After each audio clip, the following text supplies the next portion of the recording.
आज हम एक ऐसे विषय पर बात करने वाले हैं जो सच में हमारे देश की पूरी तस्वीर बदलने वाला था। बिल्कुल। और आज हमारे पास जो सोर्स मटेरियल है, जो ये विस्तृत स्लाइड डेक है, उसमें इसे समझने के लिए बहुत ही शानदार ट्रिक्स दी गई हैं। हाँ, और हमारा मिशन भी यही है कि हम सिर्फ योजनाओं के नाम ना रटें।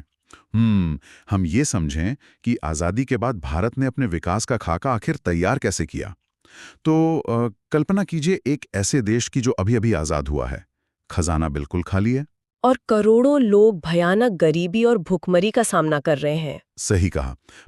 सुई से लेकर भारी मशीन तक हर बुनियादी चीज के लिए बाहरी दुनिया पर निर्भर रहना पड़ रहा था।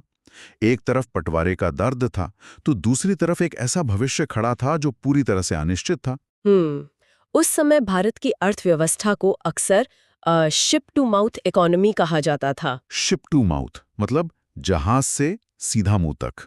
हाँ, बिल्कुल। इसका मतलब है कि अमेरिका या दूसरे देशों से जहाज़ों में अनाज आता था और वो सीधा यहाँ के लोगों के पेट तक पहुँचता था। हमारी अपनी कोई ठोस उत्पादन क्षमता थी ही नहीं। बाप रे, हालात इतने नाजुक थे। तो ऐसे में ये नया देश एक फैसला लेता है जो सच में हैरान करने वाला था। वो अपने भविष्य को सिर्फ बाजार या किस्मत के भरोसे छोड़ने के बजाय एक मास्टर प्लान बनाने का फैसला करता है। एकदम सही। और उसी मास्टर प्लान को दुनिया भारत की पंचवर्षीय योजनाओं या 5 ईयर प्लान्स के नाम से जानती है। आज़ादी के ठीक बाद देश के पास सीमित संसाधन थे। ऐसे में क्या बनाना है से ज्यादा ये तय करना जरूरी था कि पहले क्या बनाना है ना? प्राथमिकता तय करना सबसे जरूरी था। जैसे हमारे स्लाइड डेक में एक बहुत बढ़िया ट्रिक दी है, FYP यानी फॉर योर प्रोग्रेस। ठीक है, तो चलिए इसे थोड़ा गहराई से समझते हैं। इस प्रोग्रेस की नींव कैसे रखी गई? देखिए, इसी जरूरत में से जन्म हुआ योजना आयोग का, जिसे 15 मार्च 1950 को बनाया गया। लेकिन हमारे नोट्स में एक बहुत ही दिलचस्प बात लिखी है। योजना आयोग कोई संवैधानिक संस्था कॉन्स्टिट्यूशनल बॉडी नहीं थी। संविधान में इसका कहीं जिक्र नहीं था। बिल्कुल नहीं था। क्या ये थोड़ा अजीब नहीं है? जिस संस्था को पूरे देश का भविष्य तय करना था, उसे संविधान का हिस्सा ही नहीं बनाया गया। ये अजीब लग सकता है, लेकिन इसके पीछे एक बहुत सोची समझी रणनीति थी। अगर इसे संवैधानिक संस्था बना दिया जाता, तो भविष्य में किसी भी छोटे बदलाव के लिए भी संसद में भारी बहुमत और संविधान संशोधन की जरूरत पड़ती। अच्छा, लाल फीताशाही और कानूनी अड़चनों से बचने के लिए ऐसा किया गया। एकदम सही पकड़ा आपने। उस समय देश को तुरंत और तेज फैसले लेने थे, इसीलिए इसे एक गैर संवैधानिक संस्था रखा गया। और इसके पहले अध्यक्ष तत्कालीन प्रधानमंत्री पंडित जवाहरलाल नेहरू थे। हमारे स्टडी मटेरियल की ट्रिक याद है ना? PC 1950, बॉस हमेशा PM होता है। हाँ, बॉस हमेशा PM होता है, ये लॉजिक समझ आता है।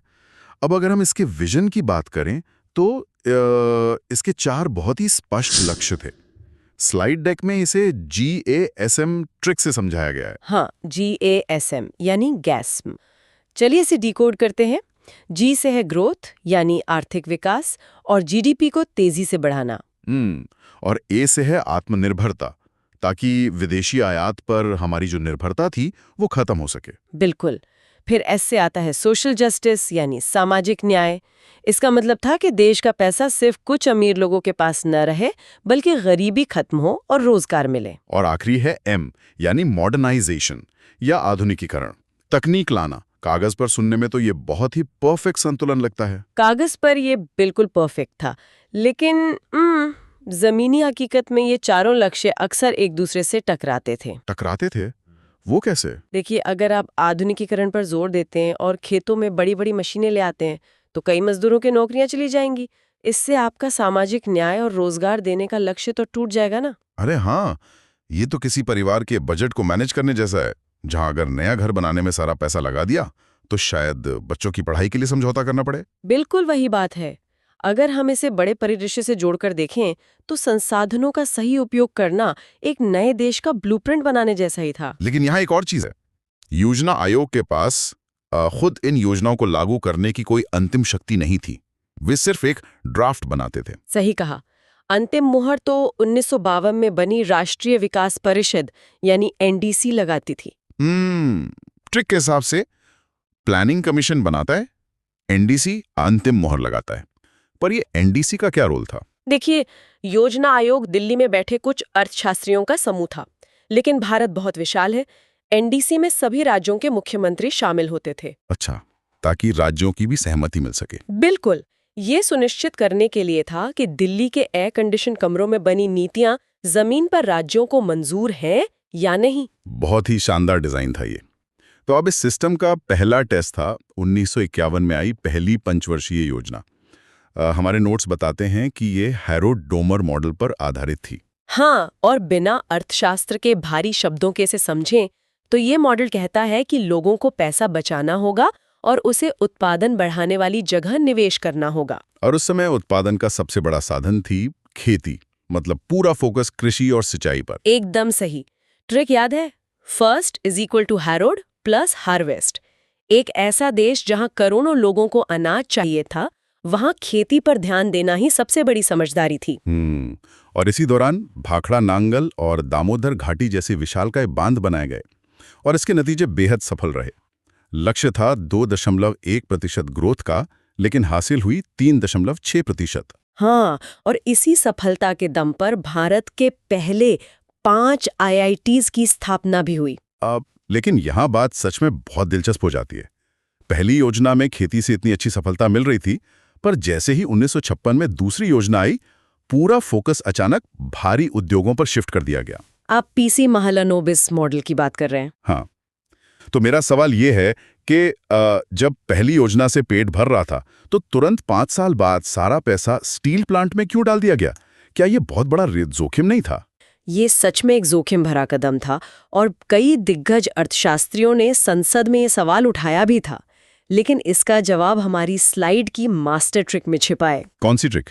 किसान से मजदूर, फिर दोनों। अच्छा, थोड़ा विस्तार से बताइए।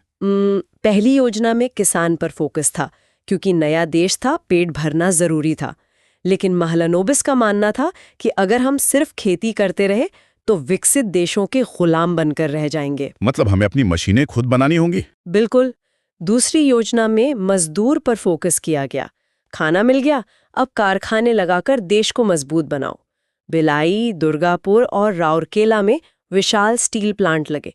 ट्रिक है बीडीआर, दूसरी योजना के लोहे जैसे मजबूत स्तंभ। अरे वाह, बीडीआर, भिलाई, दुर्गापुर, राउरकेला, ये रिस्क तो समझ आता है। लेकिन इतिहास गवाह है कि हर रिस्क सफल नहीं होता। और तीसरी योजना जो 62 से 66 तक चली, वो तो पूरी तरह फ्लॉप हो गई। हाँ, तीसरी योजना सबसे असफल योजना रही। लक्ष्य था 5.6%, लेकिन हासिल हुआ सिर्फ 2.4%। ऐसा क्या हो गया था इस दौरान?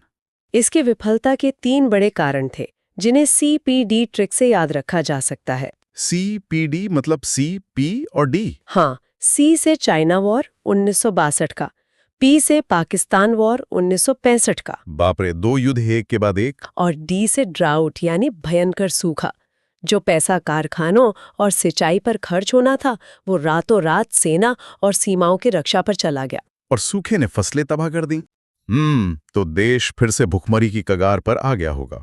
बिल्कुल। और यहाँ सबसे हैरान करने वाली बात यह है कि इस घोर संकट के कारण सरकार को 5 वर्षीय योजनाओं को ही रोकना पड़ गया। अच्छा, योजना ही रोक दी? हाँ, 3 साल के लिए योजना अवकाश या प्लान हॉलिडे लाना पड़ा, 66 से 69 तक। लेकिन कहते हैं ना कि आपदा में अवसर होता है। इसी दौरान 66 में भारत ने हरित क्रांति की शुरुआत की। एकदम सही। उन्नत किस्म के बीज, खाद और नई तकनीक का इस्तेमाल शुरू हुआ और अनाज के मामले में देश पूरी तरह आत्मनिर्भर हो गया। तो ये संकट से निकलने का एक बहुत बड़ा कदम था। खैर, इसके बाद जब योजनाएं फिर से शुरू हुई, तो एक और बहुत अहम योजना आई, 5वीं योजना। हाँ, जो डीपी धर मॉडल पर आधारित थी। इसका मुख्य फोकस था गरीबी हटाओ। हमारे स्रोत में एक बहुत ही रोचक तथ्य है इसके बारे में। ये एकमात्र योजना है जो अपना 5 साल का कार्यकाल पूरा ही नहीं कर पाई। ये सिर्फ 4 साल चली। बिल्कुल। मोरारजी देसाई सरकार ने इसे समय से पहले खत्म करके रोलिंग प्लान लागू कर दिया था। इसकी ट्रिक बहुत मजेदार है, 5 in 4। हाँ, 5 in 4। और गरीबी हटाओ के लिए ट्रिक है कि 5 उंगलियों से मेहनत कर गरीबी हटाओ। बहुत बढ़िया। अब अगर हम आधुनिकीकरण के दौर की तरफ बढ़ें, तो 8वीं योजना का जिक्र करना जरूरी है। 8वीं योजना, जो 92 से 97 तक थी, ये वही समय है ना जब देश में एलपीजी यानी उदारीकरण की नीति आई थी। सही कहा। बाजार को खोल दिया गया। इसके बाद 10वीं योजना आई, जिसमें प्रति व्यक्ति आय को दोगुना करने का लक्ष्य था। और फिर 11वीं योजना में समावेशी विकास यानी इंक्लूसिव ग्रोथ पर जोर दिया गया, ताकि जो लोग पीछे छूट गए हैं उन्हें भी साथ लाया जा सके। बिल्कुल। और आखिर में आई 12वीं योजना 2012 से 17 तक। हाँ, जिसका थीम था तेज, टिकाऊ और अधिक समावेशी विकास। और यही अंतिम योजना थी। ट्रिक है 8 इज ओपन, 12 इज एंड। यानी 8वीं में बाजार खुला और 12वीं में योजनाएं खत्म। तो आखिर इस सब का क्या मतलब है? जो सिस्टम 6 दशकों से चल रहा था, उसे 2015 में बदलने की जरूरत क्यों पड़ी? इसके लिए हमें योजना आयोग और नीति आयोग के बीच का अंतर समझना होगा। स्लाइड में इसे बॉस बनाम दोस्त का नाम दिया गया है। बॉस और दोस्त। दिलचस्प है। देखिए, योजना आयोग टॉप डाउन अप्रोच रखता था। केंद्र नीतियां बनाता था और राज्यों को मानना पड़ता था। उसके पास फंड बांटने का अधिकार था, इसलिए वो बॉस था। अच्छा, तो नीति आयोग दोस्त कैसे है? NITI Aayog bottom up approach पर काम करता है। इसमें राज्यों की भागीदारी होती है। यह सहकारी संघवाद यानी कोऑपरेटिव फेडरलिज्म पर आधारित एक पॉलिसी थिंक टैंक है। यह सिर्फ सलाह देता है, फंड नहीं बांटता, इसलिए यह दोस्त है। बहुत ही साफ अंतर है। लेकिन हमारे स्टडी मटेरियल में कुछ सामान्य गलतियों का भी जिक्र है, जो अक्सर छात्र कर देते हैं। हाँ, जैसे कि मॉडल्स में कंफ्यूजन। बिल्कुल। इसके लिए ट्रिक दी है HM, मतलब ABCD में पहले H आता है, फिर M। तो पहली योजना हेरोड की, दूसरी महलनोबिस की। एकदम सही। और एक गलती ये भी होती है कि लोग नीति आयोग को संवैधानिक संस्था मान लेते हैं, जबकि ये भी गैर संवैधानिक ही है। हाँ, और NDC के अप्रूवल वाले रोल को तो भूलना ही नहीं है। अब अगर हम इस संपूर्ण चर्चा का सार निकालें, तो इन योजनाओं ने असल जिंदगी में क्या बदला? रियल लाइफ इम्पैक्ट क्या था? इसका जवाब है 3S ट्रिक। 3S। पहला S है स्ट्रक्चर यानी इंफ्रास्ट्रक्चर। आज जो डैम, स्टील प्लांट और रेलवे हम देखते हैं, उनकी नींव यहीं रखी गई। दूसरा S है सेल्फ सफिशिएंसी यानी आत्मनिर्भरता। हरित क्रांति ने हमें अनाज में आत्मनिर्भर बनाया। और 69 में जो 14 प्रमुख बैंकों का राष्ट्रीयकरण हुआ था, उसने भी आम आदमी को बहुत मजबूत किया। बिल्कुल। और तीसरा S है science and tech. IITs, ISRO और हमारा परमाणु कार्यक्रम, ये सब इसी विजन का हिस्सा थे। तो कुल मिलाकर जिस तरह देश ने 5 साल का लक्ष्य बनाकर विकास किया और एक गरीब देश से सबसे तेजी से बढ़ती अर्थव्यवस्था का सफर तय किया, वो कमाल है। और इससे यही सीख मिलती है कि किसी भी बड़ी सफलता के लिए प्लान, प्रिपेयर, परफॉर्म का नियम लागू होता है। बिल्कुल। योजना बनाओ, तैयारी करो और परफॉर्म करो।